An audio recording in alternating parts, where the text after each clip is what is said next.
Listen to the 48 Hours podcast for shocking murder cases and compelling real-life dramas from one of television's most watched true crime shows. Go behind the scenes of each episode with award-winning CBS News correspondents and producers in Postmortem, a weekly deep dive. Listen to 48 Hours wherever you get your podcasts. This episode is brought to you by Marvel Studios Echo. All episodes streaming January 9th, only on Hulu and Disney+. Rated TV MALV. Viewer discretion advised. Maya Lopez has betrayed her mentor, the notorious Kingpin. Now on the run, she returns to her hometown to prepare for the biggest fight of her life. Don't miss Marvel Studios' hardest-hitting series yet. An epic 5-episode event. Marvel Studios Echo. All episodes streaming January 9th, only on Hulu and Disney+. This is a Rogue Media Network podcast. Caroline, you should tell them about the newest thing that Bloody Happy Hour is doing. A Patreon. It's a Patreon. What is that? That means you're basically like a VIP member, and you get some perks. You maybe get like merch a little earlier. You get or exclusive merch. You could get first dibs on signing up for a live show. You get episodes with no commercials. You get our video because our video is no longer available on YouTube. It is only on Patreon. And the most important to me is you get videos of our live shows, but also bonus episodes each month. But if you're on a Patreon, you're VIP, you're going to get more. Because I always have a lot of details I want to go to. I can law-splain. I might read a book. This is also going to be the exclusive place that Dirty Chat is going to go to. In order to hear the full content, it's going to be Patreon. Where do they go again? Patreon.com/BloodyHappyHour.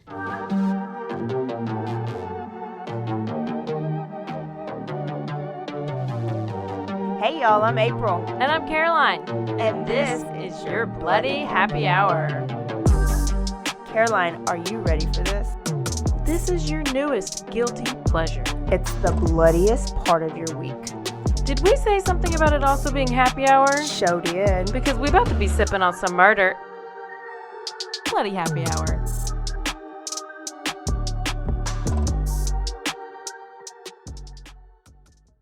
Hey y'all, this is April. And this is Caroline. Turn Up Tuesday, Quickie in the News edition. What does that mean? We're talking about headlines? We're talking about what's going on in the news? Anything that's going on in the news? I don't think anything's happened this week. Oh, it's so much happening. This may be an hour-long episode. So much to talk about. We're going to get right to it. If you're brand new, you get all the news on our Tuesday episodes. Or if you tune in on our Thursday episode, you get a full story. And if you get on our Patreon, you get some bonus stories. Plus, Caroline's ex-husband, psychotic, narcissistic ex-husband, the story of her life. So join Patreon at whatever we said at the beginning of the show. Mm-hmm. Also, if you have not done so yet and you really want to help Bloody Happy Hour, I need you to go to Apple Podcasts and rate us, review us, and subscribe to us. Leave a review so we can get some of those read here soon. So there is our housekeeping, and let's get started because there's so much in the news, and we have to start off news of the month, week, century. I don't know. Natalee Halloway update. You know, I live for when cold cases get closed, but I don't feel like I don't feel closure. better. Yes. I know. So let's talk about it. Joran Vandersloot has confessed again, and I think this is confession number, 8 or 9? So we knew, if you listened to the episode, we knew that we were going to go after him for that extortion where he pulled a 42 faker on Beth Holloway and had her pay this money because she thought she was going to find Natalee Holloway's body. And he gave her some story about it being buried in a foundation of some home across seas. Well, he was brought here, and we did whatever we did for the extortion. But part of that deal was that he has to tell us what happened to Natalee. Mm-hmm. And he did. And he told the story. And I know Beth Holloway feels much better. Probably because her mind can quit going everywhere. Yeah. You know what I mean? Like, when you don't know, your mind can take you to some crazy places of what could have happened to your kid. And so now she's like, okay, I have a story, and it's backed up by a very comprehensive polygraph test. And she feels better. So if she feels better, she is the one that I think is most important. And even brother feels better in this. So let's hear what Yoran had to say. So she asked to go back to her hotel, but I was just trying to get dropped off a little bit further away from her hotel so we could walk back to her hotel, and I might still get a chance to be with her. Okay. That's what I was hoping for. Okay. So what happens? Deepak drops me off at a place a little right of the Marriott Hotel known as the Fisherman's Huts. This place is not so far from, the next hotel is the Marriott, and the next hotel after that is another Marriott, which is a timeshare, and then it's the Holiday Inn. We walk along the beach. Do Deepak and Satish get out? Come with what happens to them? Deepak and Satish leave. They leave. They go back to their home. I assume they go back to their home. They get in their car and they leave. I'm actually with Natalee walking along the beach. I find a space before we get to the Marriott Hotel, where I lay her down. We lay down together in the sand, and we start kissing each other. I get her to kiss me again. We start kissing each other, and I start feeling her up again, and she tells me no. She tells me she doesn't want me to feel her up. I insist. I keep feeling her up either way, and she knees me. She ends up kneeing me in the crotch. When she knees me in the crotch, I get up on the beach and I kick her extremely hard in the face. She's laying down unconscious, possibly even dead, but definitely unconscious. And I see right next to her there's a huge cinder block laying on the beach. When you say cinder block, looking at the walls of this place, is it like those? The exact same cinder blocks. I see a huge cinder block laying on the beach. I take this and I smash her head in with it completely. Her face basically, collapses in. Even though it's dark, I can see her face is collapsed in. Afterwards, I don't exactly know what. I'm scared. I don't know what to do, and I I decide to take her and to put her into the ocean. So I grab her and I half pull and half walk with her into the ocean. I push her off. I walk up to about my knees into the ocean, and I push her off into the sea.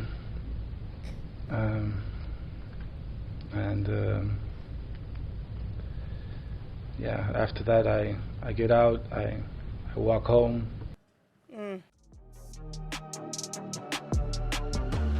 And now a word from our sponsors.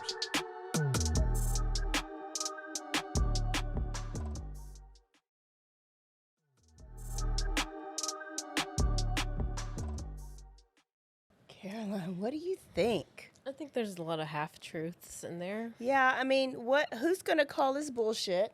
The at point, this point? yeah, the point is they just wanted closure, and I think that gives them closure, even if it's not all accurate. For, like you said earlier, for Beth, if it's closure for her, then that's... Yeah. He did say that he has devoted his life to Christ, and yes, that and Christ then the has helped him through this. Yeah. And then he apologizes for the damage that he did to the family. That's so nice. So... But when did he... Was it after he was importing cocaine into the Peruvian jail, or just yesterday that he found Christ? Like, was that... I think it might have just been yesterday. Yeah. I think it was yesterday, and, you know, hey, if you want to play with Jesus like that, go ahead. Joran Vandersloot. Do you think that he, like, sex assault or raped her, or, like, molested her, raped her, assaulted her, anything? Yeah. 100%. Yeah. I think that he could not deal with that little bit of rejection, and I think he did kick her in the face, and then I think he held her down and raped her, and so that to shut her up, and then he had to kill her and throw her. But, like, if you just was a cinder block just sitting there on the beach. Well, and that's what I was thinking too. So then I had to. So he did say there's the fisherman's port or whatever, where there's like some huts where the fishermen are.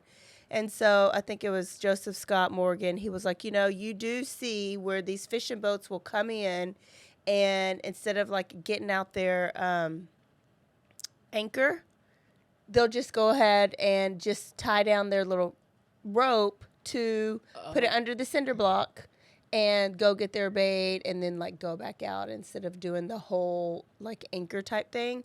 Or if you're fisherman helper, so usually if you're on a fishing trip, your helper, you have somebody on the shore that you just throw your rope to, they pull you in, put that rope under that cinder block, and then you can just go back out easily. Yeah. So because I was like, was there construction going on? Also, you do find big heavy things like that on the beach because you put down your tent. Maybe you want to hold down like I wouldn't say it's 100% impossible, but it did. I was like, wait. Plus his dad I think his dad was involved. His dad had the boat, and I love how he left his dad Where's out. The blood? Why would, if you just smashed this person over the head on the beach, did she not have blood? Oh, I'm sure there's tons of blood, but you can just scoot all that bloody sand out on the beach. And what'd you do with that cinder block? Did you throw that out too? Did you throw that out with the body that you just walked knee deep and released it and it didn't float to the shore? Like, I think he choked the shit out of her. I think they did all that on the boat. And then they drove her out far and dumped her and probably him and his daddy used the cinder block to drown her or something, or cut her up, but I think that it's the gist, like he did it. And so, but the one thing that is, so he'll go back to Peruvian prison, but the maximum sentence, like you get more of a sentence for like drugs than for murder. And so I think what was he given, 12 year or 25 there? All I know is that these sentences are going to run concurrently. And what does that mean? So that means that at the same time. So if he goes, so let's say it's 12 years. I'm not sure exactly what is. I think it is 12 in Peru. So let's say he has 12 more in Peru, and then if they happen to release him early, then he has to finish out the rest of his whatever he was sentenced here. He would finish that out here. Okay. But if I don't know what they sentenced him to. 20, I think. Okay, 20. Yeah. And it's just for the extortion. They'll never be able to try him for the murder. If he does all 12 there, he'll do the remaining 8 here. That's because I had to figure out the difference in concurrently and consecutively. Somebody asked me that today, and I was like, okay, I learned it. Concurrent goes together like the current. Okay. What's the other one? Consecutively. Following. So if he did 12 there, and then he had 20, he would do his 12, then he'd come 20. And he'd finish, and he'd do the 20. Oh, well, there's our lesson. You got a law school lesson. There you go. Yep. Okay, so I don't feel relieved, but it's not my business to feel relieved. Probably, I think, because we already knew. So it's not really news. It's like, oh, well, at least there's a confession. This is a couple weeks ago, but we just kept skipping over it. Carlee Russell, little update is she was sentenced to up to 1 year jail time and fined a $18,000-ish restitution for her faking her hoax, her whole kidnapping hoax. And then I just saw that Candace Owens offered to pay for it. Oh my gosh, I was just going to ask because I saw that floating around, but I didn't go back and look and see if it was actually like, did she really say that? Yeah, I mean, I read it. And basically Candace is like, I think about it all the time. Like, where was she those 48 hours? If she comes out, she tells me where she was during those 48 hours she was gone, I will pay her restitution fine. So has she responded? Do we know? I think that was just today or yesterday. I think, yesterday. So I don't know the response to that, but hell, if I was Carlee, go ahead and pay that $18,000. Heck yeah. But I thought we knew she was at that hotel, that Roof Inn. That's what... we're assuming. But they didn't give us the full... Because, I mean, it was like she went there, but then she said the trucker driver drove her there, and they were, like, painting her nails and combing her hair, and she was eating Cheez-Its. But I guess Candace thinks it's some... Like, did you just, like, run off into the forest, and then you just ran to the hotel, and you're like, okay, well, I don't know. Why are you going to take the story of a... sleep over it. Well, she needs... What's that going, Candace? Candace is... You be worried about Eminem coming back at you. Candace is going... She's going off on everybody right now because she is about to burst with that baby, and I'm loving every second of it. She's going off on everybody. She's going off on the woke people. She's going off on Megyn Kelly. She's going off on everybody. She was on Chloe not too long ago. Oh, yeah. She does not like this Kardashian. So, Sergio Brown update. So, Caroline told you about the NFL player update last week. And so, since then, October 10th, he was actually arrested. So, probably what's today? Well, we're recording on the 19th. Yeah. 19th. So, he was arrested on the 10th and flipped out on the plane. Yes. And there was some video... but basically he fought cops, but he wanted people to record this interaction because he thought he was getting kidnapped. He was stating his name and where he was from, and he's like, I'm supposed to be going to Colombia or something, and they're taking me I'm not supposed to be in Tijuana right now. And he was saying, I have been kidnapped. I'm being kidnapped again. Like, he was not lucid. No, he wasn't. I think that's just what you call CTE. Gosh. Oh my gosh. In the like inaction. Like, we hear about CTE, but after everything's already done, right? After they've done, well, I guess we're hearing about it afterwards. Because then that lady tried to calm him down, and then... She was like, do you want a glass of water? And then he was like, no glass. Don't give him glass. I'm like, okay, bitch. Okay, dude. She's just trying to calm him down, offer him water. She's not necessarily She's trying to de-escalate the situation. Yeah. He's going to be transported to Illinois to face his murder charges. He was making no connections with the death of Miss Myrtle, his mom, and them arresting him. There was no connections being made. He literally thought he was being kidnapped. So somebody did record it, and I bet it's going to help him later on. Well, because he probably does need insanity. I mean, I would think if he actually does it, that's what is insanity, is not having no recollection or memory of it. Yeah, yeah. And he was not faking anything. And then the last update before I go to the new things was LISK.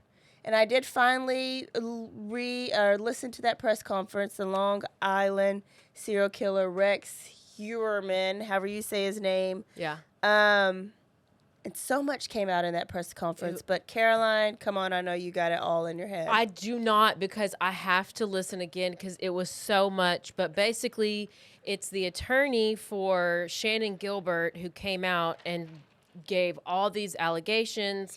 But what was the guy that was the chief of police or whoever was, I don't know his title, but basically saying, like, we condone this attorney to speak and say what he's saying. Like, we back him up, we agree. But I guess a couple of sex workers came out of the woodwork because apparently they're scared to talk to the police. They don't trust the police. So they'll talk to this attorney. Because in your stories, you have to confess that you're a sex worker. Yeah. So I believe that they trusted this guy. And so he came out with this huge thing saying these couple of these sex workers they did these affidavits, and they basically said that Rex and his wife are swingers, and they invited them over. And I mean, the amount of... One girl was actually in the swinger community. Like she was a swinger couple with them, and she talked about a club that they would frequent, a swinger club, and how a story of one night when they went over there, maybe her and her partner, and stuff was supposed to go down, but one of them didn't do it because their partner was black. So maybe the wife didn't sleep with her husband because her husband was black. But that's disgusting. She is she had to look. Needs to not know. So what makes sense is, I guess after they stopped the swinging, because maybe wife stopped or got out of shape and like nobody wanted to partner up with them anymore, he had to go to prostitutes so much. Yeah. So then the prostitutes were like, he would sometimes get 2 and 3 women at a time, and he was a regular. Yeah. And so some of his regulars are coming forward and basically saying, yeah, his wife would be there a lot of the time, and she only got pissed because she thought they stole an iron from her, not because they're in there screwing the husband. So it must have been a deal, like, you're not going to go do... He was a sexual sadist, obviously, so she probably did everything that she could to keep him happy. Okay, sure, let's swing, but really didn't want to. Sure, let's swap, but really didn't want to. And then she stopped, so he had to go to prostitutes, and that wasn't enough anymore. So he just escalated. Swinging, prostitution, that wasn't enough. And some taxi drivers came forward about how he threatened to kill them one time. But in all these confessions, a couple of the victims were part of these. So one of them saw Gilbert, I think, at the house when they were there swinging, and somebody on taxi picked up one of the other victims with him at one point in time, or from him at one point in time. The swinger couple said that I think Shannon was in the house, and she was basically flipping out, crying for help, like he had ripped her clothes off, and they did not see something and say something. They thought it was part of the sex games, because she even ran out the house. Yes, she ran out naked, and then didn't her friends say that they thought she was safe because of... And this could be another story, but I know that one of them was like, oh, well, we left her, we thought she was safe because a police officer was there. Yes, there's a lot coming out about these police officers. Because then people are going back and they're like, well, why are they just now coming out if this all happened in 96 or in whenever, 2005 or whatever? And it's like, because of the crooked department. They were all involved. Yeah. How they were involved, we don't know. But even the fact of, like, even if they're part of the swingers and they were over there. I mean, their former chief of police was arrested a couple months ago, if you don't remember, for soliciting a sex worker who was a male. Oh, my gosh. Oh, there's no telling where this goes. So there's that update. It's never going to end. Messy, messy. So here's some news stories. I got just a couple. Missing white woman Chelsea Grimm. Oh, I've kind of heard, but I haven't looked in, so I'm glad that we're talking So basically, she was going to a wedding, and she was driving like this cross-country trip, and she did kind of impulsive things like this. Her parents said that, like, she would just get up and she'd get her bearded dragon, and she'd be like, I'm going to travel. What is the bearded dragon? A big old iguana-looking thing. It's just called a bearded dragon. Wait, a bearded dog? A bearded dragon? It's like a big iguana. Why is it bearded? It has nothing to do with the beard. On there. Okay. Yeah. Okay. That looks like it's a beard, maybe. Shit, I don't know. I don't either. Chelsea Grimm. Chelsea Grimm. She was driving from San Diego to Connecticut to go to a wedding. San Diego to Connecticut? Yes, that's across the country. Ma'am. She was last seen on September 28th. She was traveling with her bearded dragon. She stopped in Phoenix, which is just the next state over, visited a friend. They ate. They had a good visit. She called her parents and told her parents that her drive is taking much longer than expected. So she decided to skip the wedding and head back to San Diego. So you drove one state over. Ma'am, I don't. She was seen at a hotel in Arizona where a customer said that she seemed disoriented and tried to use euros to pay instead of American money. Yeah. On the 28th, the police respond to a phone call in a cemetery about a woman with suspicious behavior because she's in the cemetery. Well, when the police came, they talked to her, and she said that she was doing a photography project because she was a photographer about missing soldiers, and she got really emotional. This is kind of on police cam. It doesn't show her, but you can hear her. She was spending the night in that car that night in the cemetery. She was seen 2 days later still in Arizona. She didn't go past Arizona. When she said she was driving back, she didn't immediately go back. Somebody else saw her, and she was sleeping in her car. This guy asked her if she needed any help. She declined the help. She didn't seem like she was in distress or need. But after the 30th, her parents or nobody has heard from her. So her parents reported her missing on the 4th, October 4th. And then on October 5th, her car was found in the middle of a dirt road, still in Arizona. Her sleeping bag was gone. Her wallet was gone. Her cell phone was gone. Her clothing was gone. And her bearded dragon was also gone. I am more concerned about the bearded dragon. Well, her parents do say that is it makes them feel better because she would not willingly go anywhere without her bearded dragon. So they're hoping that she elected to go camp somewhere with her bearded dragon. Like that was her Parker. So she wouldn't go anywhere without her bearded dragon. If somebody kidnapped her, they would be like, leave that bearded dragon here. No, the bearded dragon ate her. So turned on her. It was like, you're crazy. I'm eating you. Her iguana ate her. It said that if you see a lady, and plus this can catch your eye. You don't see people on the street with a bearded dragon all the time. And I'm sure if based on what I've just researched right now, you have to keep them in there. You need to replicate their natural environment. Oh, so maybe that's why she was sleeping outside. Yeah, and so she's probably just living her best life, walking this bearded dragon on the streets. So you probably will see her. I mean, they actually are the most popular lizards in captivity in the UK. Now I'm an expert on them. Well, she does have a tattoo on her shoulder of a vine with leaves on it. So if you see her, a lady with a bearded dragon, look to see if she has a tattoo with vines, and you can call somebody. Arizona Police Department, and maybe they could you can help this parent. These parents did seem very concerned. Next story, we got another escaped convict, but I don't know how it's not everywhere. Is this the 4 escaped convicts?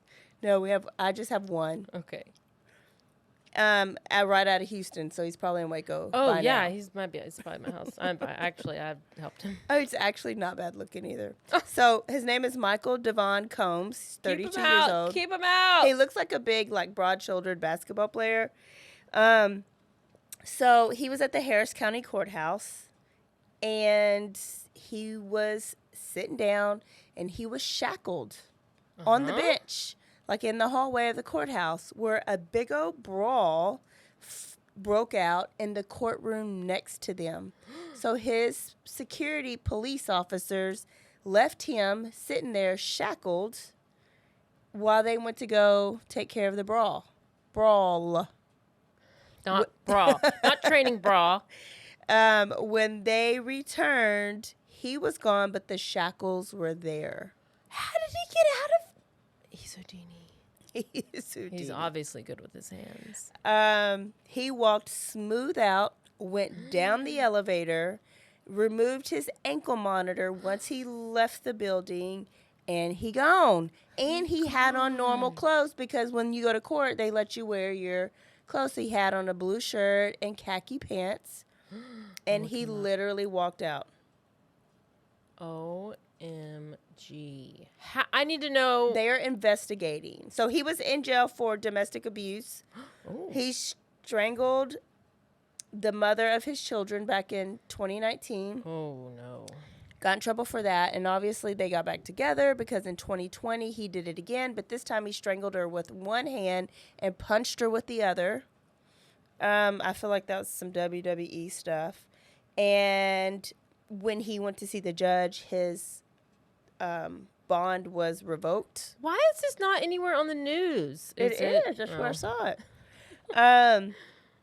And that's it. He was last seen a blue shirt, khaki pants. There was a press conference with the chief of police that was the worst press conference ever. Oh, no. This woman, I was like, come on, woman. You got to know. No, she did not know the answer. She didn't know that. She just kept saying, I don't know.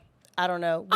We hope this doesn't happen again. But the reality is who helped him? Because somebody with the key to the shackles had to have let him go. And then to me, the brawl with the W and L was a distraction. So was that done on purpose? Like, was this all a plan? And I feel like he's probably with his baby's mama. He's probably part of Hamas. He's probably with his baby mama who took him back in 2019 after choking him. Was probably still with him in 2022. She wanted to be back in that red room being choked. Yeah. I mean, he does. He's got a good beard and good eyebrows. Yeah. He actually looks like the type of guy that I would go for. He actually, he's probably had a ton of like prison girlfriends writing him letters so he's laid up in somebody's bed. Yeah. And if not, I mean, I'll give you my address, Devon. I just don't know why it's not national news like Gonzalo. I think that's what I'm saying is I feel like it's not because I don't know what's local. Yeah. But I always see the national and no, I have not seen one thing about that. But maybe why are people not freaking? I don't know why people aren't freaking out. Why do they freak out so much more about Cavalcante? And but maybe because they were murderers, maybe. And he just choked and beat up his baby mama twice. So he's not maybe he's just not as violent. Okay, so I guess we let him go. But there was another escape, but it was 4 guys who escaped. Wow. Where were they?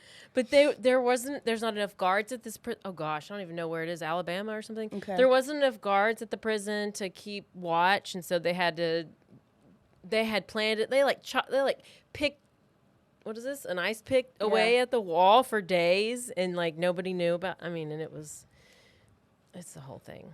Damn, people aren't even gonna be scared to go to prison anymore. No. So you just walk right out. And then the last story is a father Georgia. on the run. And we're going to Milwaukee, Wisconsin. Nothing good ever happens there. So there's a guy named Romwan Moy. He's facing 3 counts of child neglect, but, I mean, he's on the run.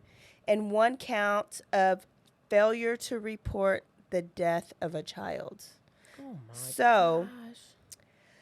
12-year-old Jakari Robinson's body was found decomposing last Tuesday in his home. Now, Roman had 4 kids.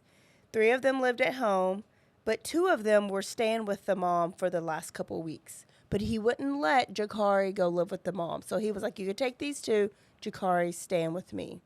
He would not let anybody come over to see Jakari. Jakari wasn't coming outside. And so finally, his 21-year-old son was like, Dad's not answering. I need to go and check on Dad and my little brother, Jakari. So 21-year-old son walked into the house, and he saw Jakari's body on the floor under a blanket in the living room in a very advanced state of composition. He was malnourished and emaciated. Emaciated. Not an emancipation proclamation. I typed in emancipated. Maybe it's autocorrect. I don't know what the Emancipation Proclamation is, but I know that it's emaciated and emaciated. So emaciated. Yeah. I don't listen to hip hop. You watch South Park? No. My favorite part on South Park is when they're going into the war. It's the movie, and they were like, okay, we got a plan. This is called Operation Get Behind the Darky. And so they put all the black soldiers in the front and all the white soldiers in the back. And so Chef, who's a black character on South Park, was like, have you ever heard of the Emancipation Proclamation? And the sergeant goes, I don't listen to hip-hop. And he goes on with the plan. I gotta start But watching. it's hilarious. It's hilarious. It's still this is this horrible, but to everybody, Yeah. equally horrible. They talk about Jews all the time, talk about Canadians all the time. They talk about everybody all the time. So it's equally funny, racist, but it always ends in a very great lesson. So it's like people get mad, and it ends with a great lesson. So they just know how to end it, and I guess that's why they don't get canceled. Why do they predict the future like The Simpsons? Actually, some of the things, yeah. Or do they? Actually, they kind of talk about what's going on now. So they're more like like SNL used to be good and used to make fun of all the people. Everybody. Now they don't. They're not funny. Honest, I don't know. I never watched them. I don't either. never thought they were used funny. to. I like the Spartans, but anyway, yeah. South Park. Okay, I think it's on HBO. So, he was emaciated, malnourished. He died of starvation, and he had several fractures to the arms and ribs. Now the neighbors are coming forward, and they're like, last time we saw him, he did look extra, extra skinny. So skinny that when he had on his jogging pants, those jogging pants that are like tucked at the bottom, like cinched at the bottom. Yeah, He where's said somebody- even that part was loose on his ankles because he was so skinny. So don't say nothing now that he's been dead for weeks. Yeah. See something, say something. So another lesson of see something, say something. I don't know about these people. So go look up what Roman Moy looks like. He's Milwaukee area, but there's no telling where he is. I'm pretty sure they said that he was a very harsh punisher. But I don't know why you're just picking on Jakari. Maybe the littlest one that's most vulnerable. I don't know. Poor little thing. There's our news. One little thing, the Murdaugh, the appeal for, they've stayed the appeal, meaning they're not going to do an appeal because they're going to have a hearing with the whole clerk of court situation. Yeah. So they're going to have a new hearing, or they're going to have a hearing just to figure out what happened, and then the case is that he may get a new trial, which I think this is all legit. You need to have the hearing because, you got to have a trustworthy system. Rule it in. And then today, when we are recording this, Richard Allen, who's the Delphi accused murderer of Libby and Abby, he was supposed to have a hearing today. It was canceled all of the sudden out of nowhere. His attorneys, who just dropped the 136 pages of documents talking about who the real killers were, his attorneys quit today. What? They quit. They quit. Why? They withdrew from the case. And so now he has no attorneys. They had no hearing. He's now sent back, and he is waiting to be appointed new attorneys. The satanic cult is coming after and threatening them. Okay, so here's yes, but Is that real? Somebody from the defense team, or who was previously on the defense team, had access to all of the confidential information, and they had like a what's the little USB drive or whatever with all the stuff. So this person, some disgruntled, basically I think this person was like let go from the case or something. They had access to all the stuff. They leaked photos of the crime scene photos. Oh. And then so now it's compromised, and that compromises the defense, and so they have to they basically had to withdraw. So they had to. They had to withdraw because the state was then going to come after the defense and like depose them. It's kind of a way of like saying we're going to have this investigation on what happened, and it would force them to disclose all the information that the defense had. So the defense had to basically say, okay, we withdraw.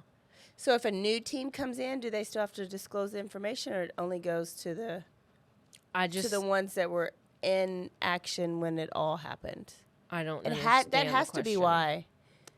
This is what Why does quitting stop you from handing over all the information? Because they were going to. This is what I have. So the state is abusing the system. This is from what one of the lawyers I listened to said. The state is abusing the system and process to force them out. They are doing this in a way to force attorneys out, and they are threatening them with sanctions and investigations, which then becomes a conflict of interest, and that they may be forced to disclose things or be in a situation where they have to cover a CYA, like cover their own asses over Richard Allen's. Mm-hmm. So it's all very weird. It's not normal, but they still have a scheduled hearing for October 31st. So the whole point is his attorneys have now withdraw from the case. There was leaked photos, and that compromises things. And I don't even know. It's like... It made their job 1,000 times harder, whoever the defense is. Who leaked them again? Well, allegedly somebody who was part of the defense team who... is not anymore. Or I don't. It's unknown. It hasn't been like, because this just happened right now.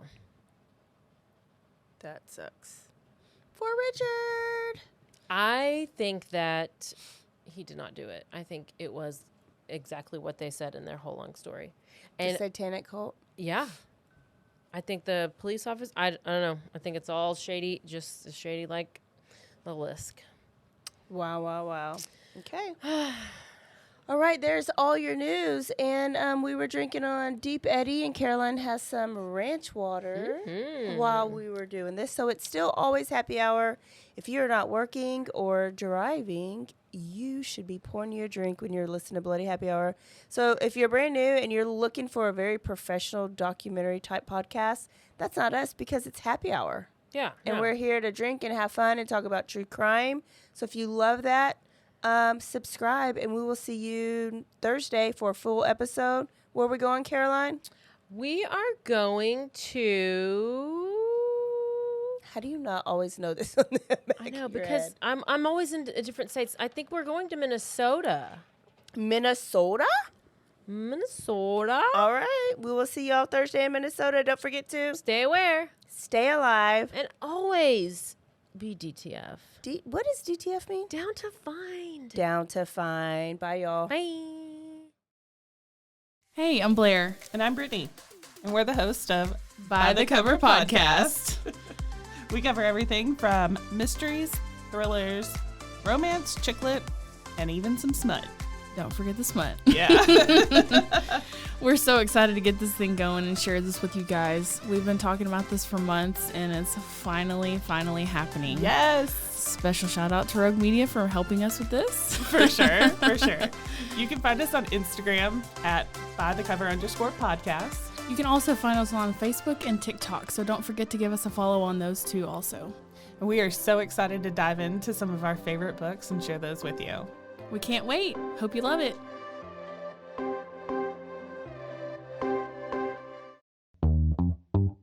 Hi, and welcome to Bustles and Bangers with your hostess, Rachel and Christopher. I love it when you say my name.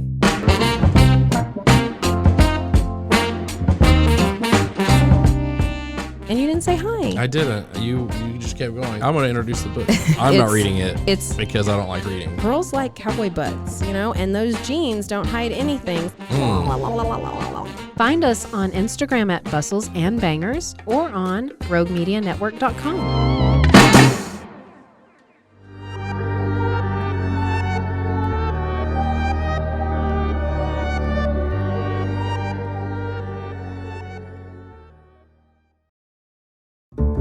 This has been a Rogue Media Network production.